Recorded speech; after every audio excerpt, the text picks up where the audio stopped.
have it. We are recording now. All right, so to get the show on the road, I'd like to welcome you to the NAL First Thursday program. Today is November 7th. Happy to see that we all survived a very volatile election season. I'm Lisa Spence, and I'll be your host for today. Our speaker today is Mr. Jeff Bertsch. Probably a lot of you know him. Jeff is currently the division chief for the Flight Dynamics Division in the Flight Operations Directorate at JSC. This division provides mission control operations for spacecraft trajectory, navigation, guidance, GNC systems, the list goes on and on, propulsion systems, booster systems, rendezvous, price ops, and numerous other disciplines required for the dynamic operations of spacecraft. So I know a lot of you are probably more familiar with that than I am. Jeff started his career at NASA in 1987. That was a really good year to start at JSC, just saying. Started as a flight controller for the Space Shuttle guidance system, and while there he led the development of over a dozen guidance software changes to automate Space Shuttle aborts. Since then, he couldn't really keep a job. His career has spanned numerous organizations in flight operations, including Mission Systems Division, Flight Design and Dynamics Division, EVA Robotics and Crew Systems Division, Space Transportation Vehicle Division, and the FOD Business Office. Jeff earned a Bachelor of Science degree in Mechanical Engineering from Louisiana Tech University and a Master of Science degree in Mechanical Engineering from Stanford University. He grew up with a large extended family, 26 aunts and uncles, most of them residing in, yeah, I heard that, oh yeah, it's a lot, in North Dakota and Northern California. He's married, has 2 grown children, is anxiously awaiting the birth of the first grandchild, which hasn't materialized just yet. His recreational interests include flying airplanes and helicopters. He owns 2 aircraft, an experimental RV-4 and a twin-tailed Doctor Killer, otherwise known as a classic Beechcraft Bonanza. Got that right, didn't I? Yeah. Yeah. He's a member of the Aircraft Owners and Pilots Association, as well as the Experimental Aircraft Association. And so with that, I am going to turn it over to Jeff.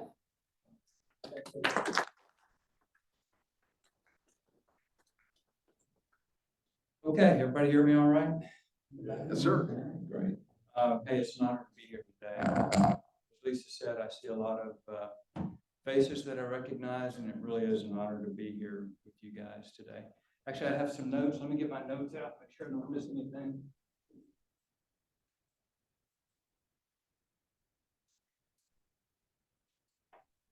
All right. So as Lisa said, I am the chief of the Flight Dynamics Division.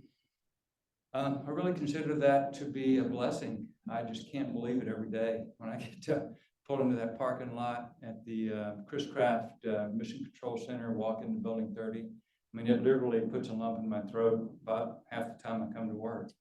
It's quite an honor to be there, and I'm blessed to be there. Today, this thing that I'm doing today is something that I'm really curious about.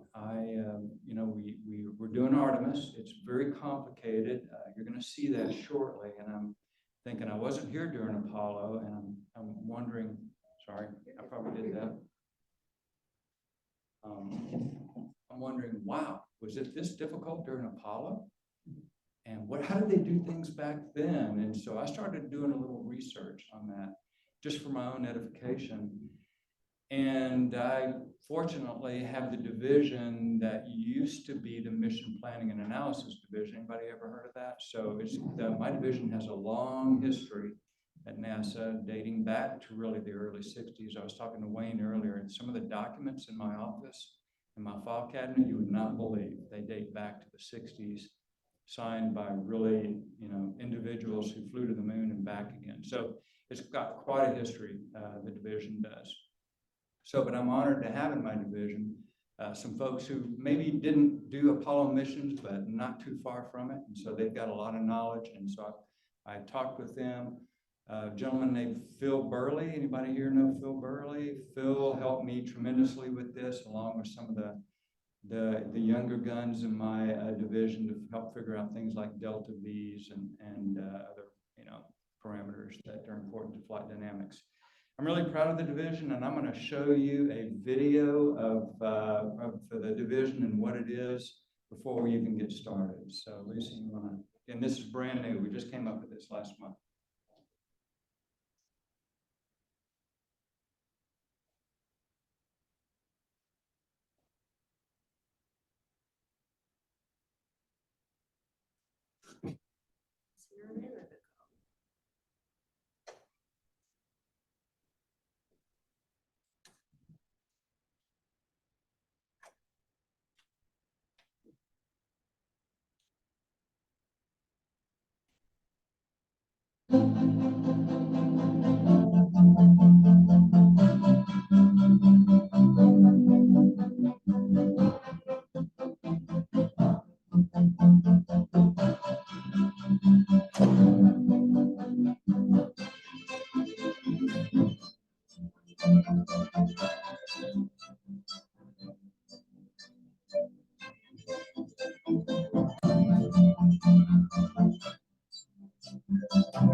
So let's go back to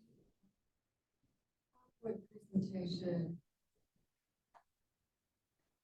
All right, so it wasn't bad. You missed about half of it, but that's okay. But you get the idea. We do a lot of stuff generally has to do with getting to the destination where we're taking our crew, getting the mission accomplished, and getting them back home again. So I'm going to start right out. Can I just use the up and down arrow? Yes. Please? Okay, bottom line up front, we're going to talk flight dynamics stuff for Artemis and Apollo. Okay, let's start at the beginning. Apollo, 1961, President Kennedy. Really, these two missions stem from these statements right here. Apollo, of course, was the U.S. needs to get to the moon and do it in 10 years during this decade, and get men there and get them back safely. On the right, you have the Artemis Space Policy Directive number 1. So you guys remember in 2017, space directives. Number 1 was to establish a capability for the United States to go back to the moon, not to put footprints on the moon, but this time to establish a permanent lunar presence and get ready for our missions to Mars. But we're going to do it differently this time. This time it's going to include commercial companies with their own designs and international partners. So you can see that even expanded a little bit more. I got this right off the Artemis mission statement online. With the Artemis campaign, we're going to land the first woman and the first person of color on the moon using innovative technologies to explore more of the lunar surface than ever before. And we're doing it with multiple partners. Has anyone heard of the Artemis Accords in the room? You guys have. So there's 47 countries now that have signed up on the Artemis Accords. Multiple countries, and they're all building, not all, many of them are building components that we're going to use in this Artemis mission. So it's quite a different mission goal than we had during Apollo. We're going to talk that a little bit more, but we're going to get right into some of the details here. This is a little bit, back away a little bit. This is a little bit busy, but let me go through it really quickly. How many folks were here during the Apollo missions? So you can correct me if any of this is incorrect. But we launched from the Earth, Saturn V. It was a 3-stage rocket. The 3rd stage was the Saturn IVB. We got into a circular orbit, or near circular orbit, and we used the Saturn IVB and the J2 engine to propel ourselves on the translunar insertion directly to a low lunar orbit. And there, the command module would slow us down on the backside of the moon, would be in a low lunar orbit. Command module would separate with the lunar excursion module. Lunar excursion module would land on the surface of the moon. And then from there, it would, when the mission was done, the ascent stage would return to low lunar orbit, and the command module would propel the crew back to home. Very simple mission.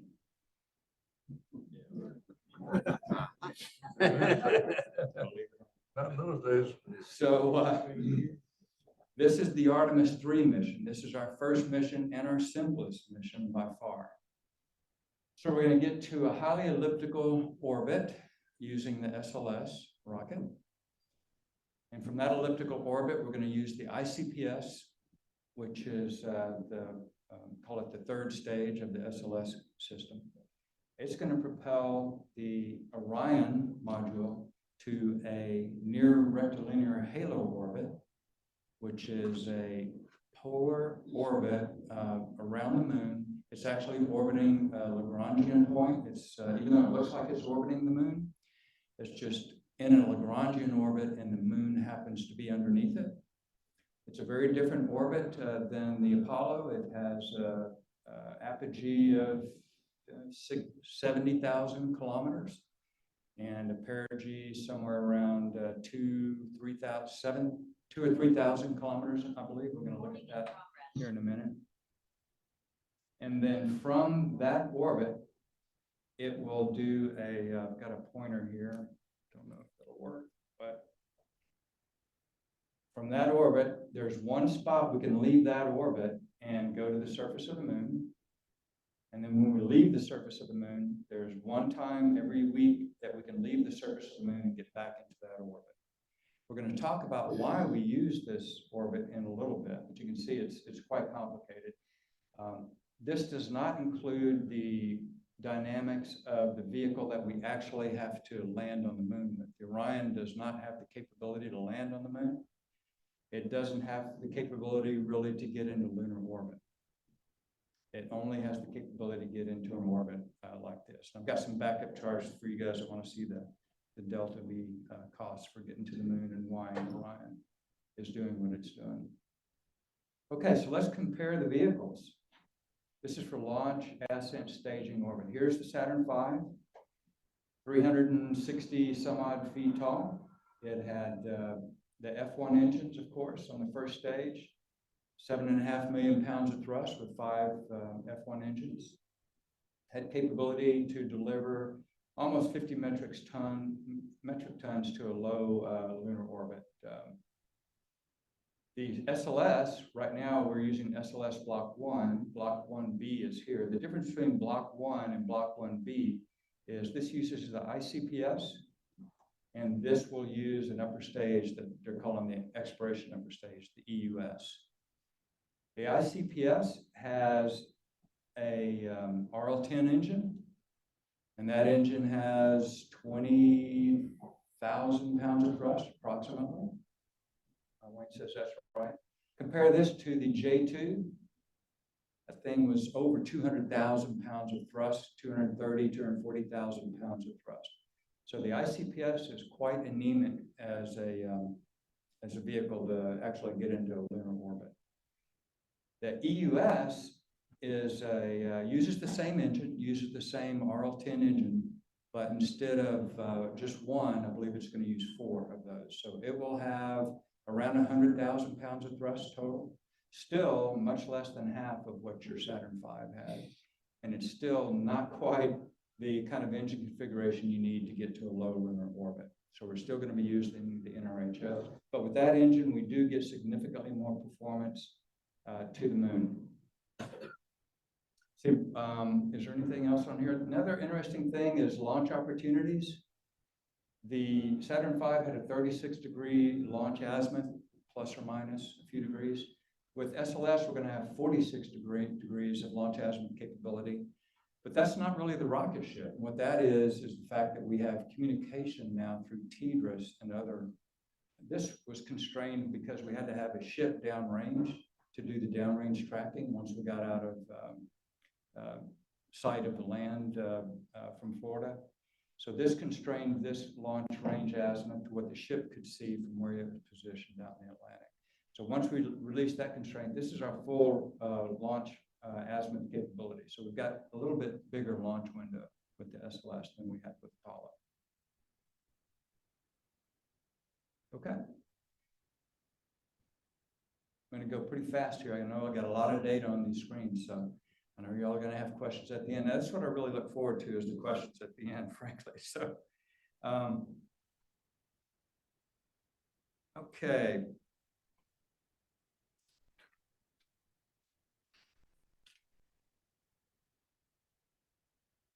All right, so the spacecraft, comparing the spacecraft.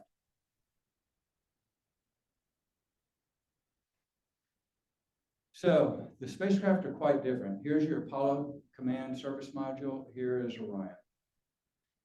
The Apollo is significantly smaller than Orion. Apollo accommodated 3 crew members.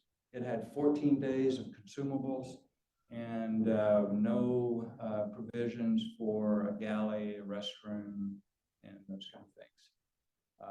It's fuel cell powered, so we had 14 days, and it was set up for a direct lunar transit of 3 to 4 days to get into low lunar orbit, and about the same to return home. Artemis, the Orion vehicle, can handle 4 crew members, has 21 days of consumables, and we're going to stay up there actually around the moon for much longer, because once we get to Gateway, we're no longer going to be using the consumables on board Orion. And it has conveniences for the crew, so it's a much better environment for the crew, including the galley, toilet, and stand exercise. Solar arrays, so we have a lot more power capability with Orion than we did with Apollo. There's a downside to solar arrays, though, and what might that be? They got to be pointed all the time. So now we've got some significant pointing constraints for Orion that we didn't have during Apollo. And that's not a big deal when Orion is all by itself. But now when you talk about Orion docked to an HLS or docked to Gateway, and they have their own pointing requirements and solar requirements and radiation requirements, it's getting really complicated really fast. To get to the NRHO, it's going to take a long time compared to Apollo, where it's going to take 4 to 11 days. We've got here, actually it could be as long as 12 days. And the reason is that it's a big orbit, and we have to be in the right phase in that orbit to be able to rendezvous with the Gateway if the Gateway is up there. So in some cases, we could get there quickly, but launching at the same time, depending on where the Gateway is, it may take us up to 12 days to get there. The other thing to note about Orion, and I just found this out in some of my research, Orion was originally designed apparently to do a asteroid rendezvous retrieval mission a long time ago. And so it was designed with not a low planetary orbit in mind. And it doesn't have the heat rejection capability to be in a low Earth orbit or even a low lunar orbit. We still need to see some analysis on this, but right now we don't plan to do any of those kind of orbits, and this is one of the reasons. Anytime we're close to the surface of a planet or even the moon, they have to turn on the flash evaporators on Orion, or we'll probably have to turn them on and flash to get rid of the heat on board the vehicle. Let's see, anything else on Orion? Oh, yeah, I need to talk about this. So look at this weight here for the command and service module, and compare that to the amount of thrust that it had with the SPS. The SPS had over 20,000 pounds of thrust. Orion, which is much larger and much heavier, has only 6,000 pounds of thrust. So that means we have a lot less maneuverability with Orion than we did with the command service module of Apollo. And if you're in the flight dynamics world, low thrust to weight is not a good thing. Low thrust to weight, you can see here we had a 0.3, so I got a factor of 3 less thrust to weight with Orion than we did with Apollo. That means you're doing very, very long burns, and long burns mean very inefficient burns. As you guys know, the perfect burn is an impulsive burn to get all your delta V all at once. That's what you really want. Anytime you stretch those burns out over minutes, many minutes or even longer, you're getting very, very inefficient burns. See, probably enough on those. We can come back to any of this if you guys want later. And let's talk about the near rectilinear halo orbit. For some reason, I have trouble with that word, but the orbit was selected because it takes a lot less delta V to get to that orbit. It only takes about, probably 1,800, 1,900 feet per second, less than 2,000 feet per second to get to the near rectilinear halo orbit. To get to low lunar orbit, we're talking on the order of 3,000 to 4,000 feet per second to get to a low lunar orbit from Earth. Go back to the previous page. You can see the delta V that we had available with Apollo and the SPS on Apollo, over 9,000 feet per second. Orion has 3,800 feet per second. So if we're talking 1,600 feet per second to get to the near rectilinear halo orbit, it's a little bit less to get back home again. But you're talking well over half the, you're talking almost all of your delta V capability just to get to that orbit and get back home again, with only about 25 to 30% margin for that. You can see that Apollo, not only could they get directly to a low lunar orbit, they could get back home again and still have 50% margin left over from that orbit.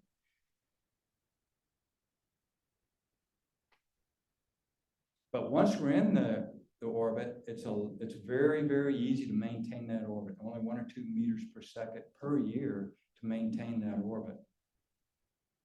It has access to the lunar surface, and because of the rectilinear nature of the orbit, we're in kind of a polar orbit above the moon, so we can go directly to the poles of the moon very easily. We don't have to do a big plane change to go from that orbit to one of the poles of the moon. So that's a fantastic thing for the orbit. Unfortunately, it takes about half a day to get from that orbit to the surface of the moon, whereas Apollo, we're talking hours. Also, you only have one opportunity to get to the moon about once a week, about every 6.5 days. It always sees the Earth, or almost always can see the Earth, so we've got extended communication. There's no going around the backside of the moon and not having comm for a period of time. And there's constant sunlight, so we're a solar array powered vehicle, so we always have access to the sun. If you go around the backside of the moon, there's be periods where you're being eclipsed by the moon or by the Earth, and you'll have periods of no sunlight. And another thing, for Mars destinations, it takes a much lower delta V. You're not way down in that lunar gravity well. If you want to leave and go to Mars, you can leave from that orbit and go to Mars with much lower delta V. So orbital period's about 6.5 days. It's about 1,600 kilometers by about 70,000 kilometers. And it has very limited opportunities to go to the surface of the moon or to come back home from Earth. We're really only going to have one opportunity per week to come back to Earth, and we're going to have one opportunity per week to leave the surface of the moon and go back to that orbit. If you miss that opportunity, you have to wait. You have to wait another week, another 6.5 days approximately. Now we're working some abort scenarios where we're trying to shorten that time by quite a bit. So my goal of our division and NASA is we're going to shorten these numbers to try and handle contingency cases a little bit better. But that's the facts. That's the flight dynamics, orbital mechanics facts that we're working with. One thing I will mention here, since I've got the flight dynamics officers and the navigators in my division, the low delta V cost is a good thing, but it's also a bad thing. It doesn't take much to get out of that orbit, just a little bump from the docking vehicle, or maybe you flush the toilet too many times and you get too much venting. And guess what? You're going to look up and find yourself, goodness gracious, we're out of that orbit again, and we got to do another orbital maneuver. So what we're planning right now is a orbital maintenance process that basically is going to have the flight dynamics team and the FOD team working all week, every week, to maintain that orbit. We're probably planning on doing an orbital maintenance maneuver once we're up there and once the gateway's up there and attached. Every week we're probably going to be doing work, using the Deep Space Network to do orbit determination and doing another update. Compare that to the lunar. We've really already talked about it. See, we've got Earth return capability every 2 hours. I think we've covered all this, so I'm going to go to the next page, make sure we've covered all that.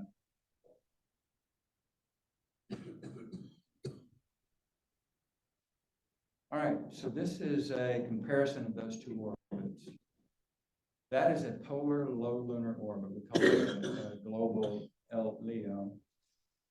100 kilometers from the surface, about an hour and a half period. This is the NRHO, and it's approximately up here. You'll see Earth coming into view up here.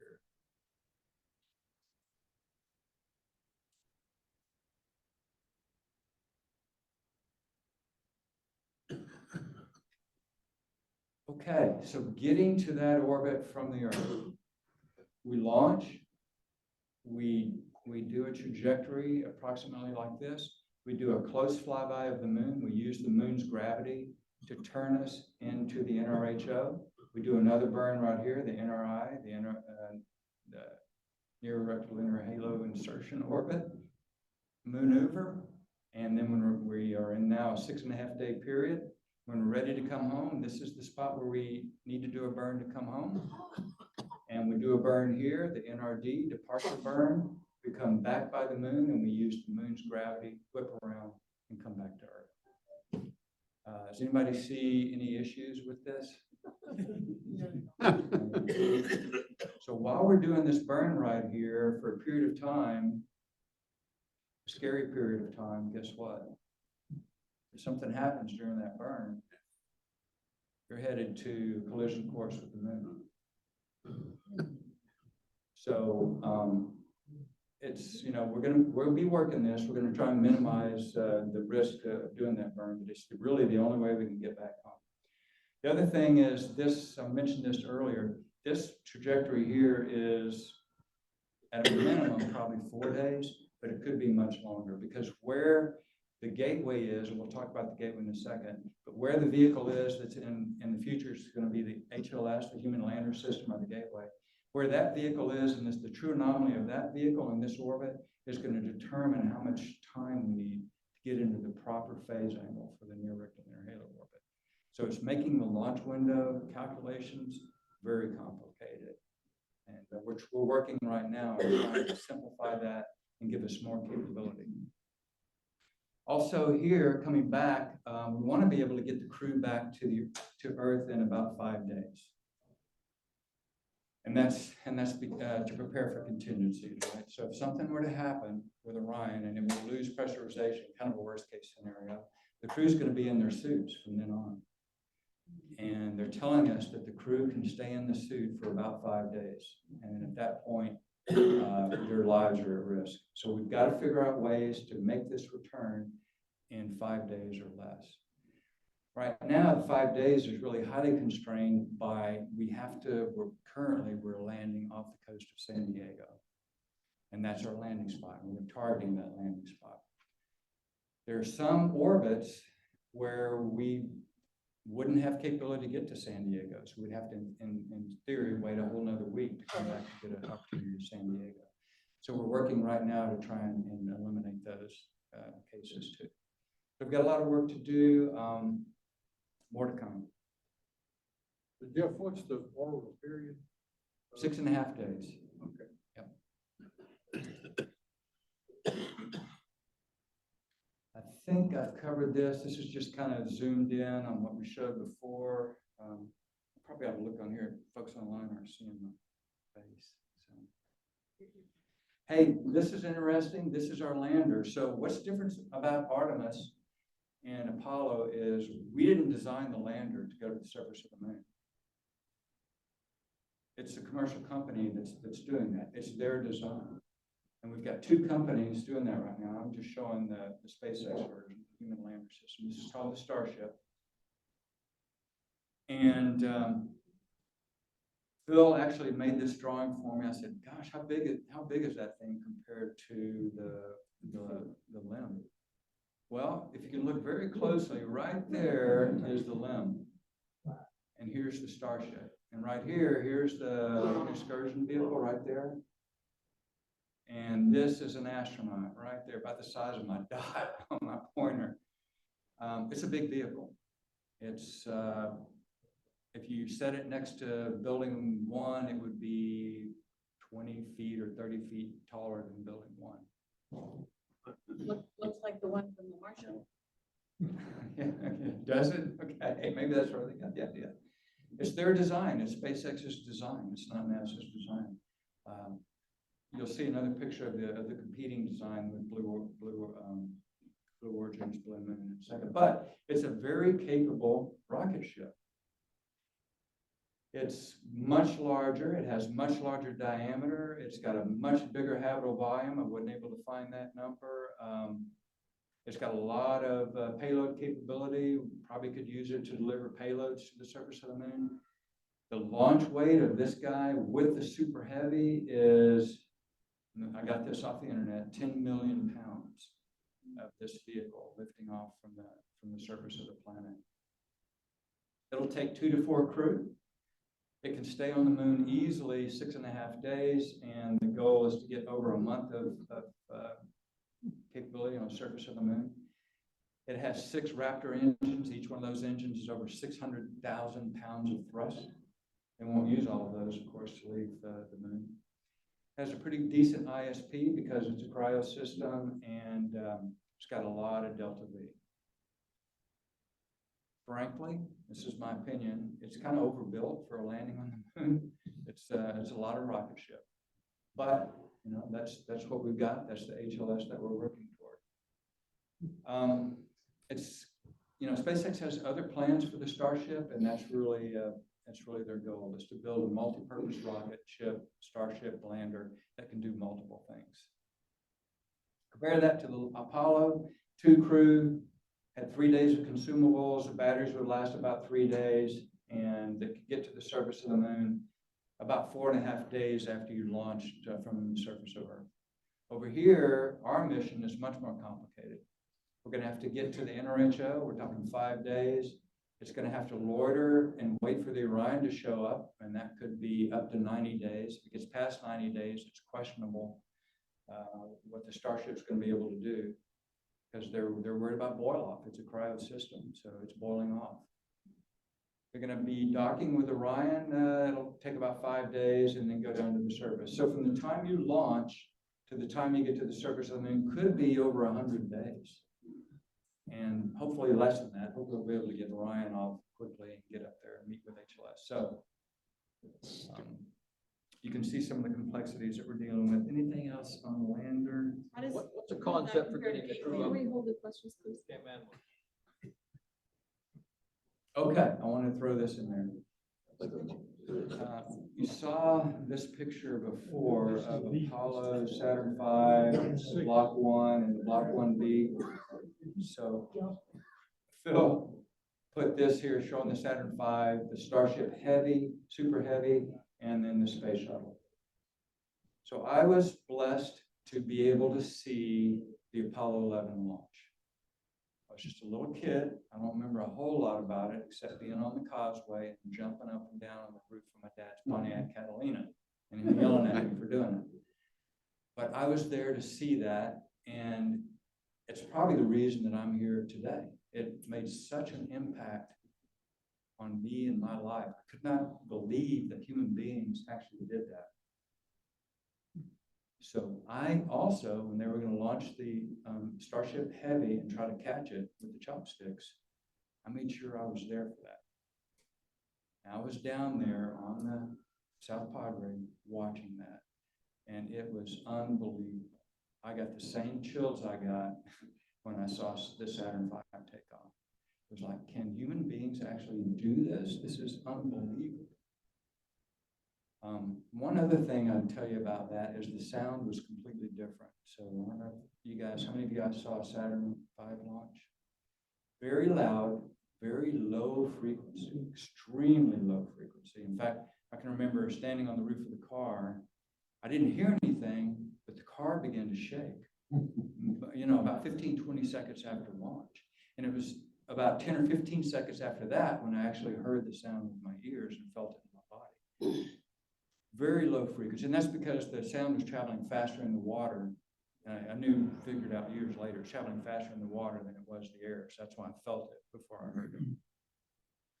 The Starship is much louder, but it's a completely different sound. It's a much higher frequency sound. It's more like the space shuttle. You guys have seen space shuttle launch, that crackling, popping, high frequency sound, much different than a Saturn V launch.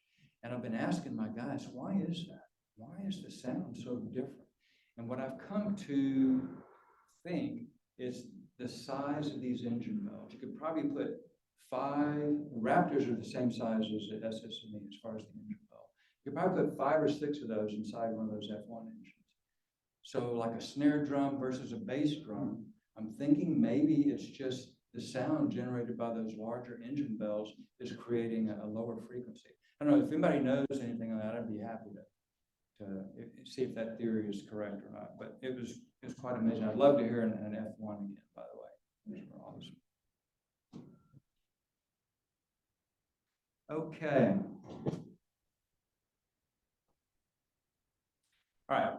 This is, you think it was complicated? Here we go. So here's what we got to do the Artemis mission. First off, we're starting with, by the way, this is the SpaceX plan.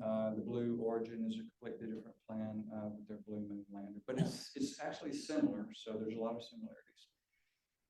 First of all, we have to get a bunch of cryo up into low Earth orbit.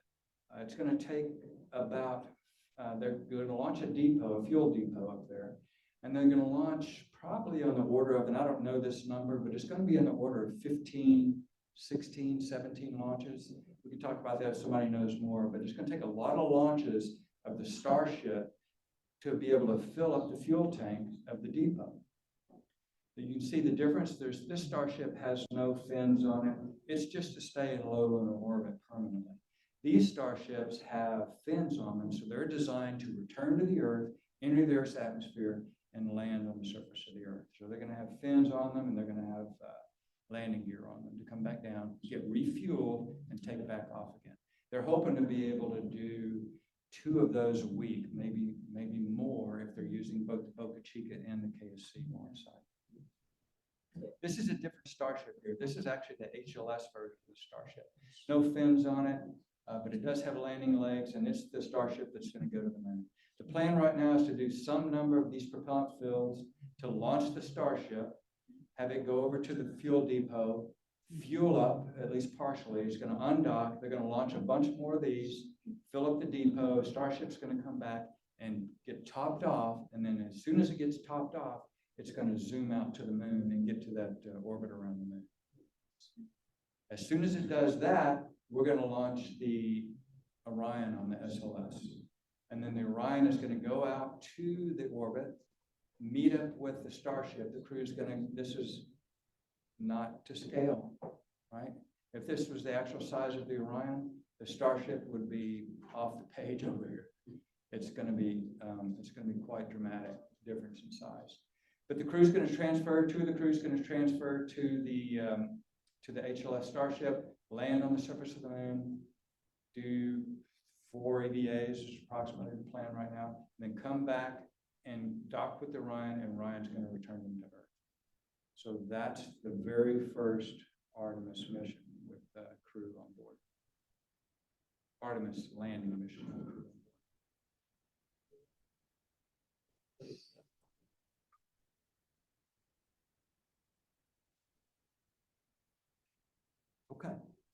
This is a video here that shows where we're going on the moon.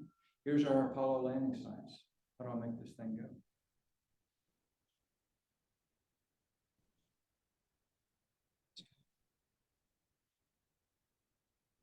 What is wrong with this?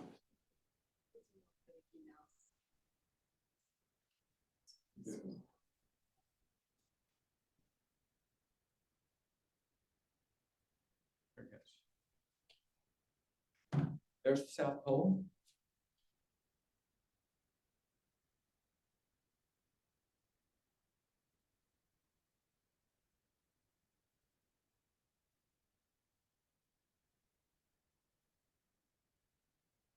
Shackleton crater at the South Pole.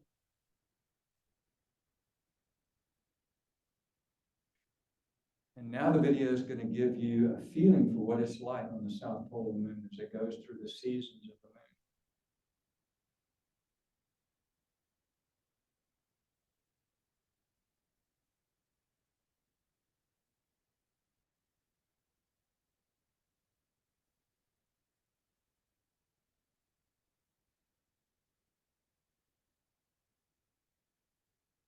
There's not a lot of light at the South Pole. And there's times of the year where there's really no light.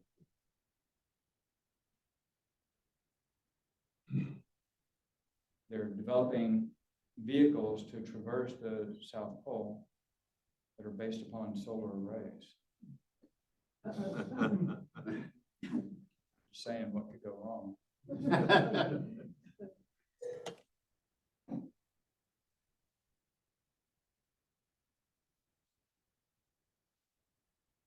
Anyway, that goes on and on for about a year, so we'll probably go to the next page.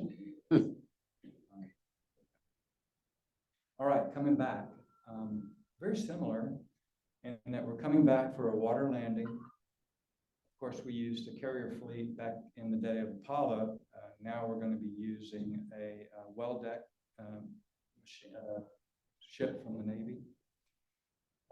Really, we could return from the moon anytime within about 2 hours time, rendezvous with the CSM, and then come back to Earth every hour and a half to 2 hours. So we can get back home or be on our way back home in about 5 hours and then be back home in about 3 days. Here, we're kind of limited for Artemis because of the NRHO. There's only one opportunity about every week to go back to the NRHO.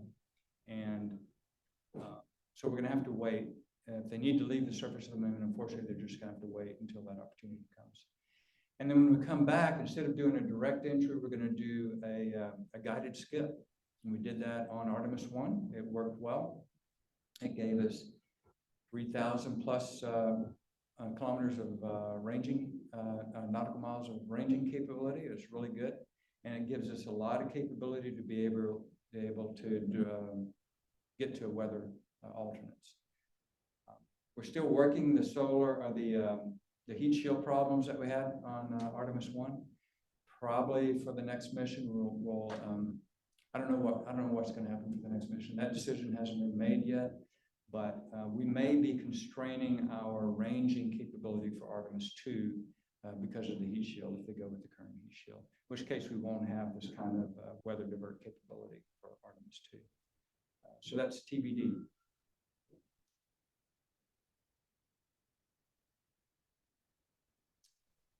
All right.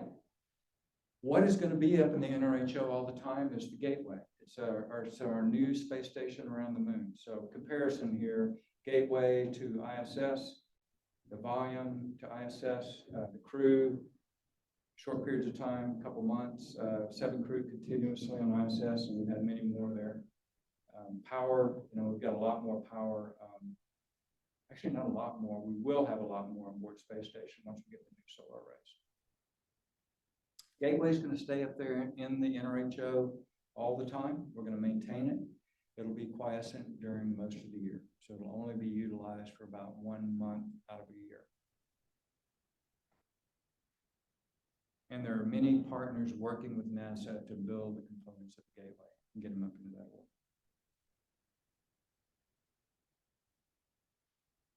Artemis is changing, and we've got a lot of forward work to do for Artemis. So the first mission is Artemis 2. We're going to do a direct return mission around the moon. The next mission, hopefully sometime soon after that, Starship will land on the moon uncrewed, demonstrate its capability. Once we do that, we'll do Artemis 3, which I've already covered. And then Artemis 4 will be utilizing Gateway. So sometime in there, we're going to get the Gateway up there. Artemis 3 is Orion and Starship docking directly. Artemis 4 will be Orion going to Gateway, and from there you go to the HLS service. And then all the subsequent missions will be similar to Artemis 4. Artemis 5 currently is planned to use the Blue Origin design of a lander, which is they call Blue Moon. So that's a picture of it here. This is not to scale. This is probably about a third the height of the Starship. Don't know much about Blue Moon yet, it's still in development.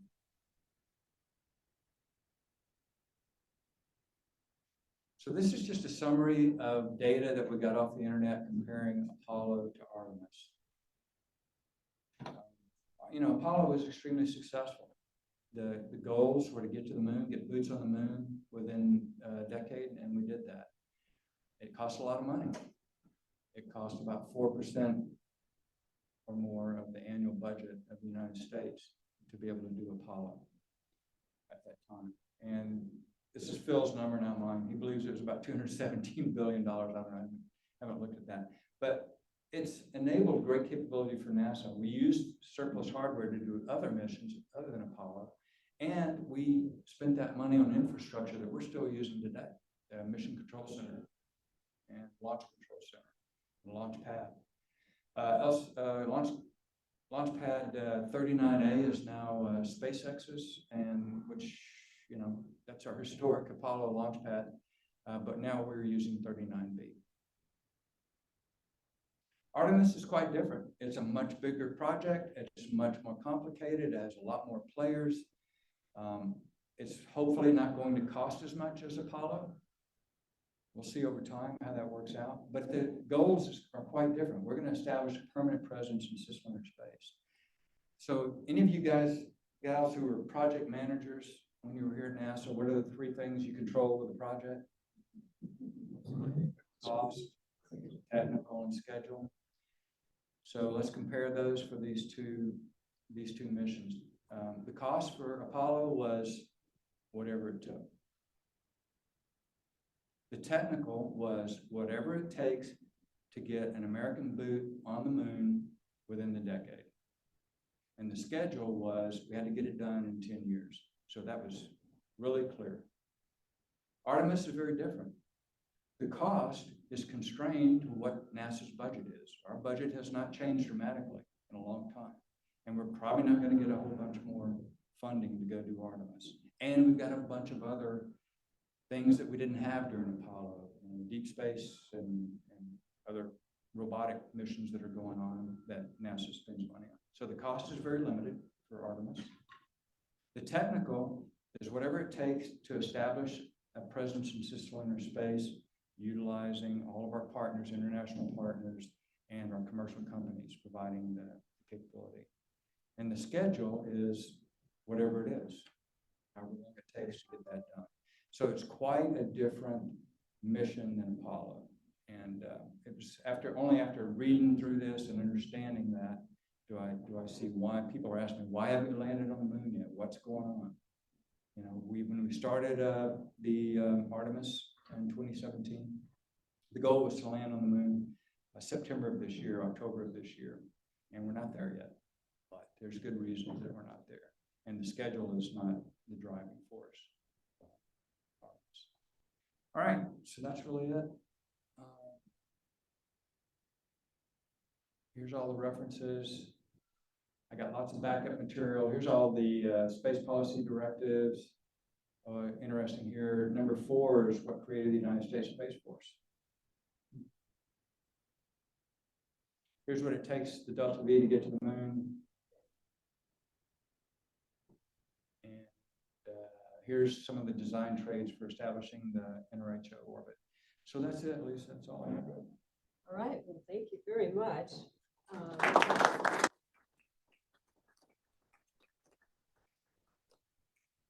Okay, so at this point in time, we can take, we'll start by taking some questions in the room.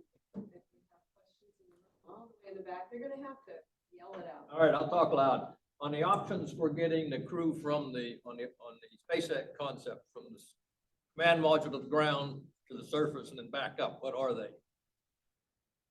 Let's see if I can Ladders, repeat the elevators, question. what? So we're trying to leave the NRHO and get back to Earth. I mean, getting from the vehicle to the surface of the vehicle.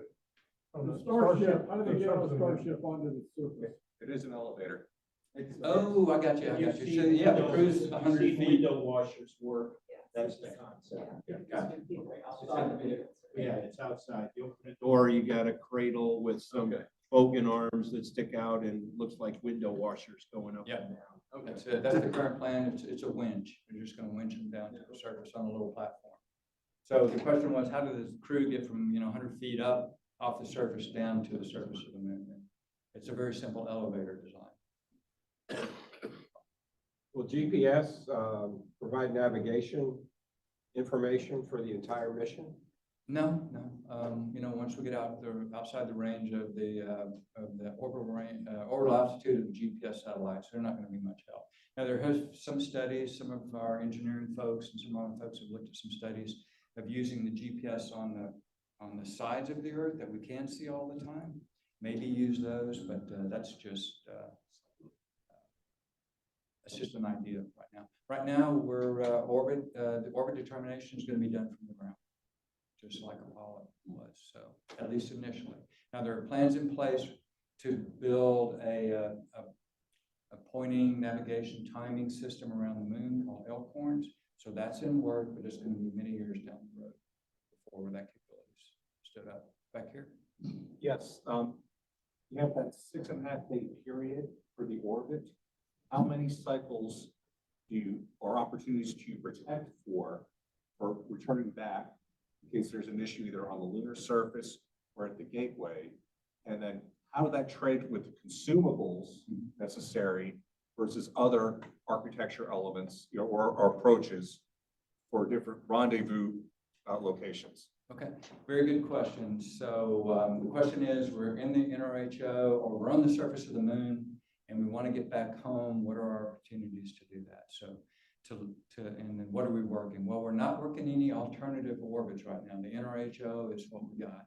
Now, we've only got one opportunity every 6.5 days to leave the surface of the moon and return to that orbit. And that's orbital mechanics. That's all that we have. You could leave the surface of the moon anytime you wanted, but you wouldn't be able to meet up with Orion and come back home. So it actually, you're worse off. So you need to wait till the right time to leave the surface of the moon and get up to the NRHO. Now, once you're in that orbit, you do have multiple opportunities to come back home. There's one at a true anomaly of about, I don't know, call it 90 degrees, somewhere there. And there's another one at about 270, okay? You got two opportunities, but the one at 90, you end up essentially loitering for about a day in a sub-NRHO orbit until you get to the right spot for your flyby of the moon to come home. So it really doesn't save you a net amount of time to get back to Earth. But if you wanted to leave Gateway for some reason, say there was something wrong with Gateway and you wanted to get off of it, you could do that. You could leave there, loiter for a while, and then come back to Earth. But there's not a lot of. How many opportunities are we protecting for from the lunar surface? Is it one opportunity, 2, 3? Because that adds a week each time. One opportunity every week. That's right, but how many is protected from a consumable standpoint on the vehicles? Oh, how many days of consumables do we have? That's right, because if we get back to the, Yep. The gateway, Yeah. you have to come back once a week. So how many weeks do you protect for? That really depends on the Starship. That's the consumables we're going to be using on the surface. And the Starship has lots of consumable capability. Eventually, it's going to have up to a month worth of consumables. The first mission, I'm not really sure on what it's going to have. We're assuming it's going to have at least a week or two of consumables, but don't know.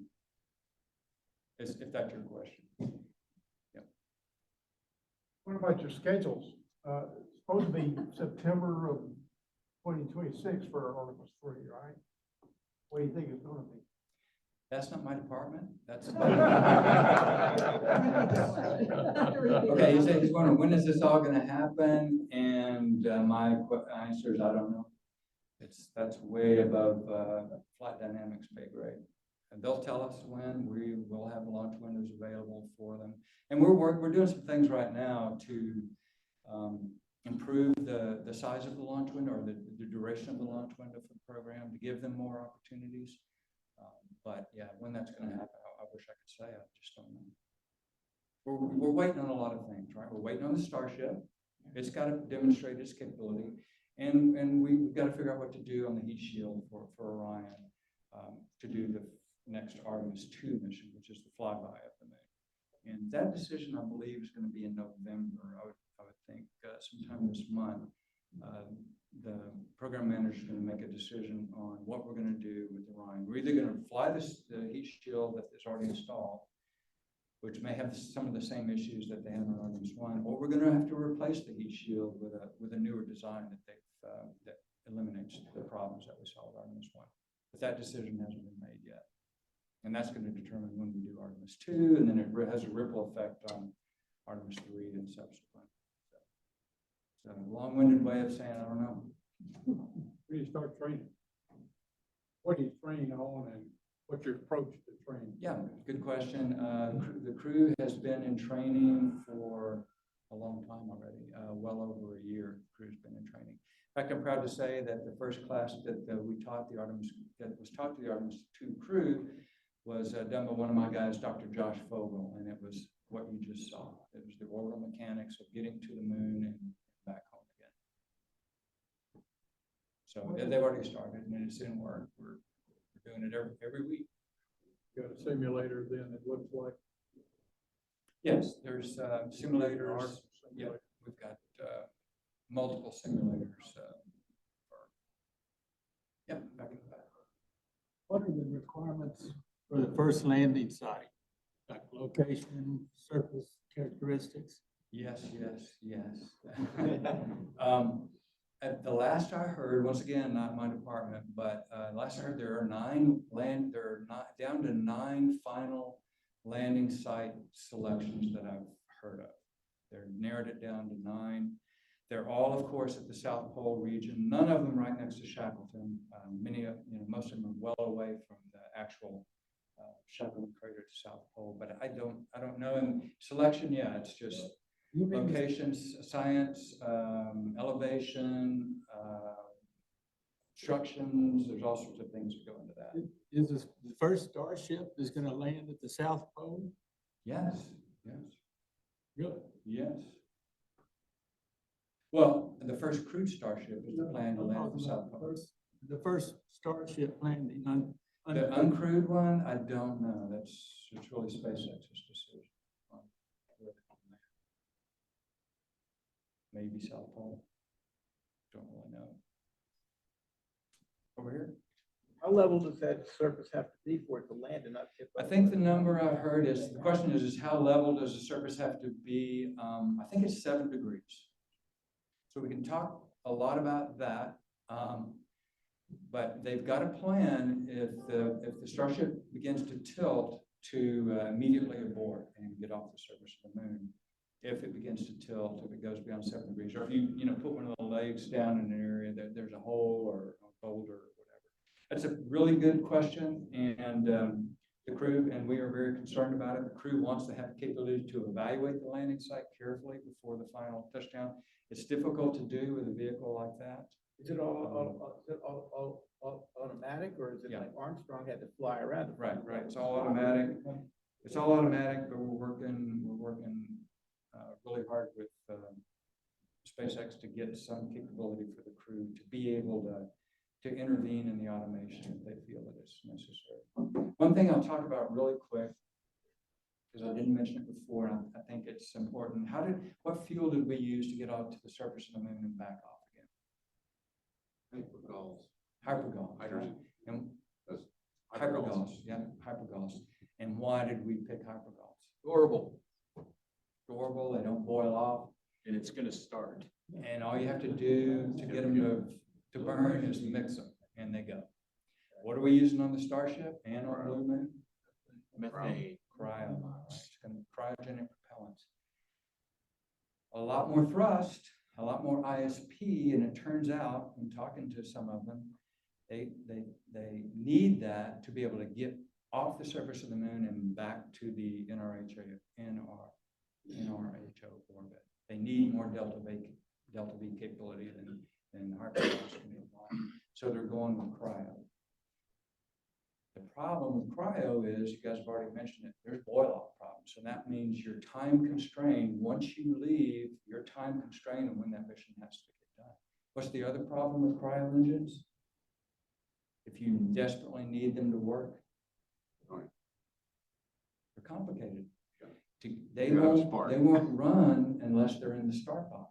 Right? The start box is a temperature at which all those components, including the combustion chamber, have to be really cold to be able to get those engines to run. And there's a whole sequence of events that have to happen to get that engine to start, that cryo engine to start. If you're on the surface of the Earth, that's no big deal. You got ground service equipment not need to do that. But if you're on the surface of the moon, you don't have that, and it's got to work. So nobody talks much about that. It's, you know, being a rocket type person, I think about those kind of things. And so it is going to be quite a challenge. I think they've got a plan to make it work, but it's definitely going to be a challenge.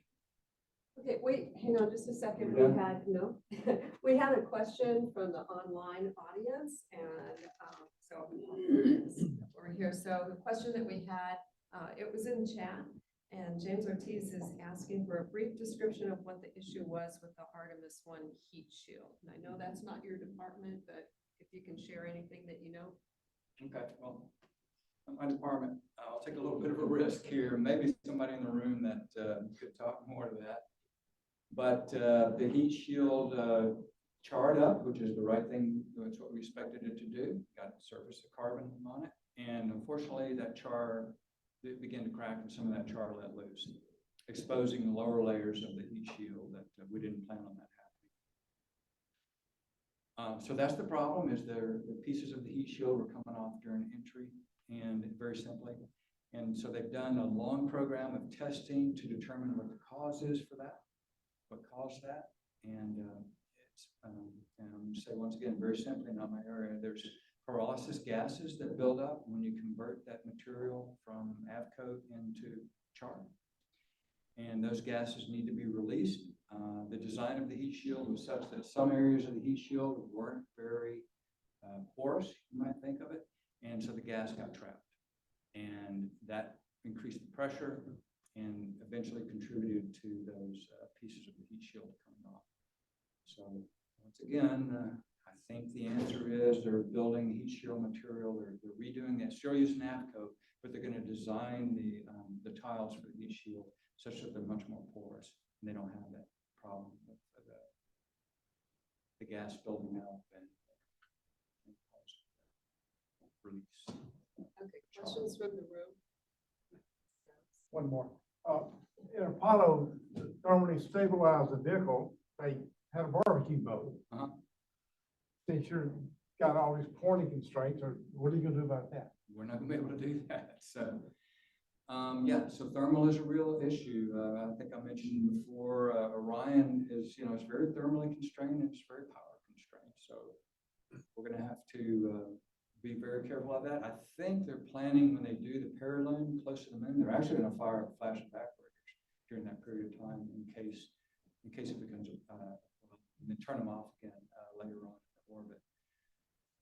But yeah, that problem hasn't been solved yet. So we've got a lot of pointing constraints and a lot of, for both thermal and power.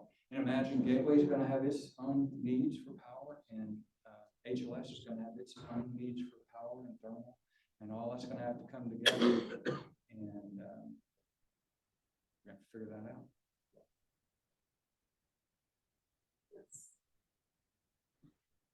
I'm gonna go ahead and ask. I feel like I'm missing something here. In the first few missions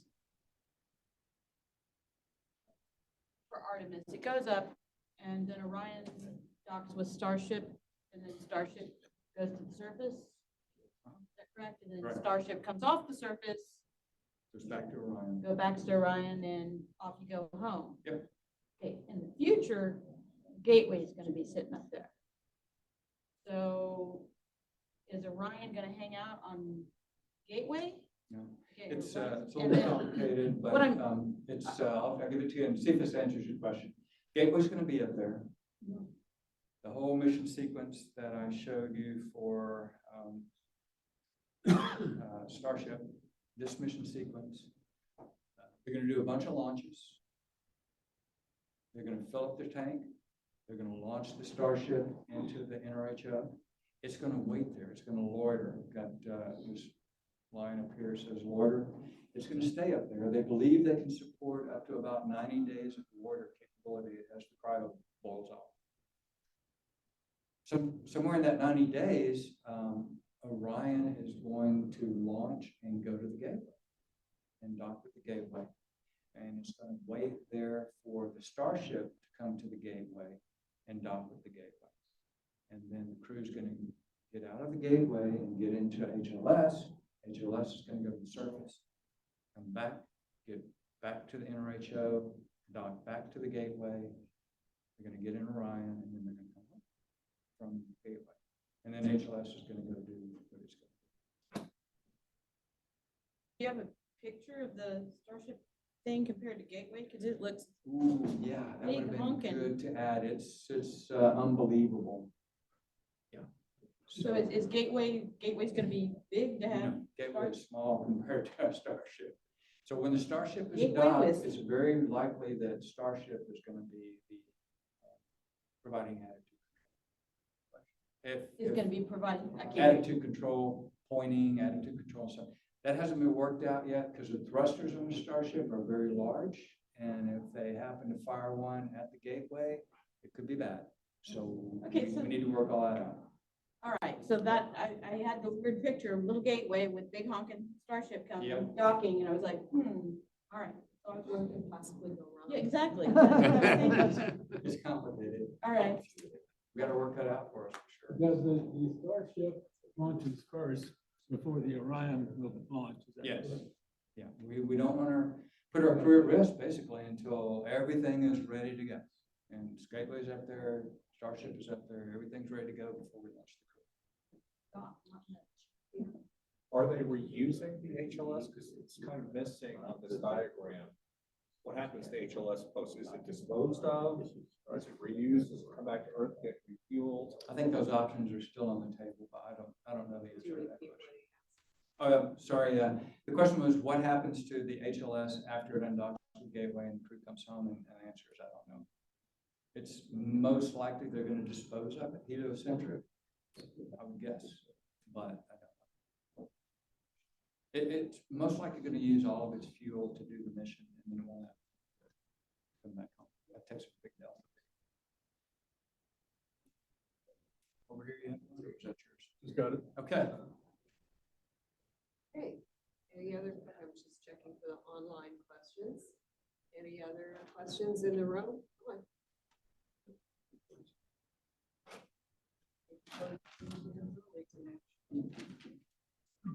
Is this being recorded?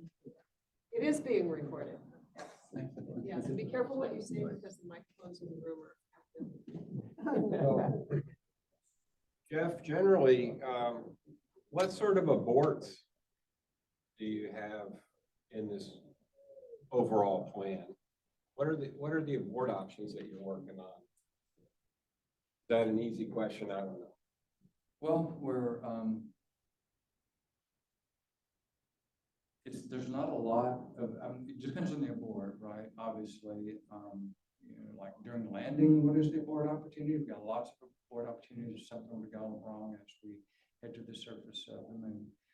NASA will be have mission authority during that part of the mission.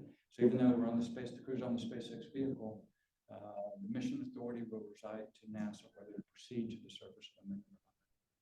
Once the dynamic phase begins and we're going to the surface of the moon, there's no time for that to occur.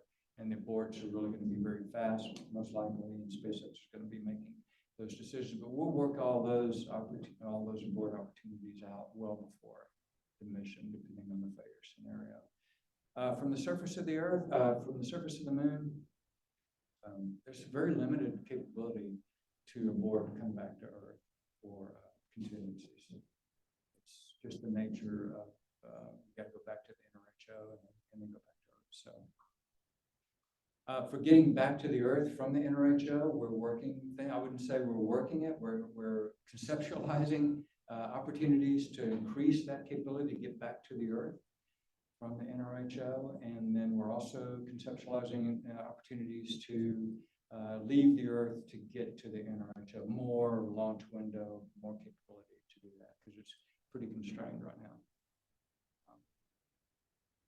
Yeah, the fact is, you know, if we're on the way to Mars someday and something happens, there's very limited opportunities to come back to Earth. We just need to embrace the fact that these kind of missions, the crew's going to be out there for a while, a long time. So we need to design systems and procedures and you know, make our plans to be able to accommodate those scenarios.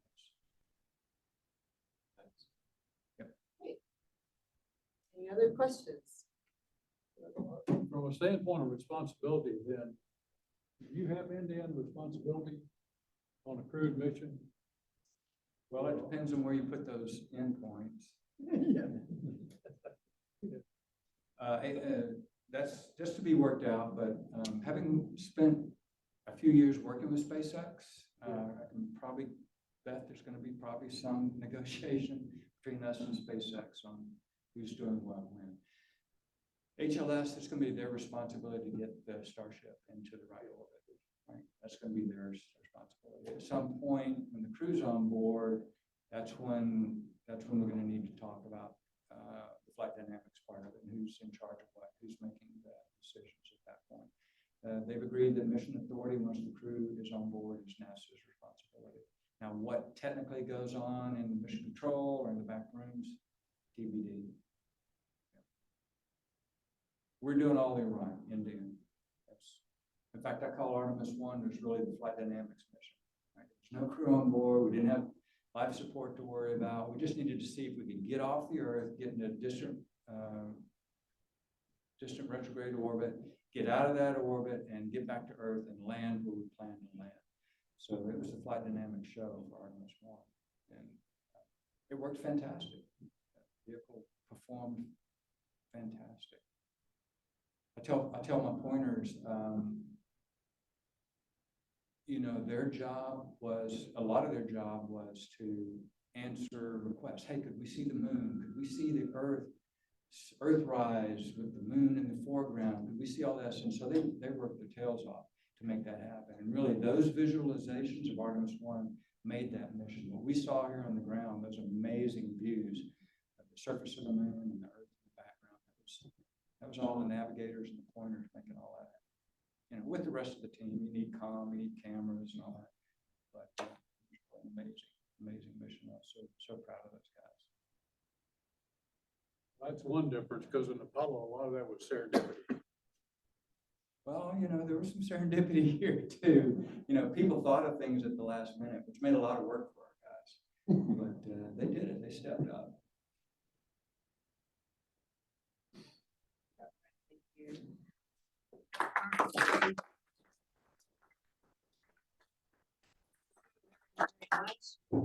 I just want to remind everybody that this meeting has been recorded, so in a few days we'll have the recording of this up on the website. For those of you online, for whatever reason, Zoom chose not to share the video that Jeff had, but with his permission, we'll put that on our website as well, so you can watch it on demand. Because I think he's quite proud of it, and justifiably so. So we'll get all of those things online. Our next First Thursday meeting is going to be on December 5th. Now, we're getting kicked out of the Lone Star Room on December 5th because that is the same day as the JSC Jingle and Mingle. So Jingle and Mingle is going to happen, but we will still have our first Thursday meeting. It will be by Zoom only, so it'll be remote. So for those of you who are frequent guests of ours and don't necessarily get the Zoom link, just be in mind that that particular meeting will only be available through Zoom. Speaker is still TBD. Keep those cards and letters coming. The only other thing I'd like to share with you, oops, I just turned it off. All right, great to see who all is online. Thank you for joining us. Thanks everybody for hanging in there. For those of you who are in the room, we have our Keg of the Month this afternoon in the Blue Bonnet Pavilion. So immediately following this, which is like in 20 seconds, go ahead and head on over and grab a beer. For those of you who are online, go ahead and go to your refrigerator and feel free to virtually join us. So again, I'd like to thank Jeff for taking the time to, not only be here today, but he put a lot of work into the presentation. So really appreciate that, and appreciate everybody being here as well as online. So thank you very much. We'll see you next month.